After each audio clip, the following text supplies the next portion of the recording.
This is the cabin air filter change for a 2022 Subaru Outback. Glove box open.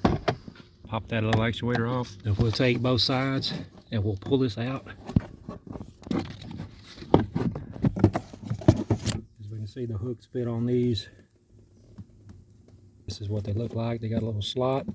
Right here is a panel that needs to come off. If you just squeeze together, pull one side out, pull the other side out, squeeze that together. Here's the filter.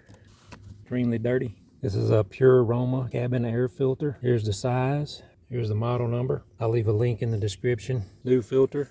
We do have an orientation marking, so this needs to be pointing down.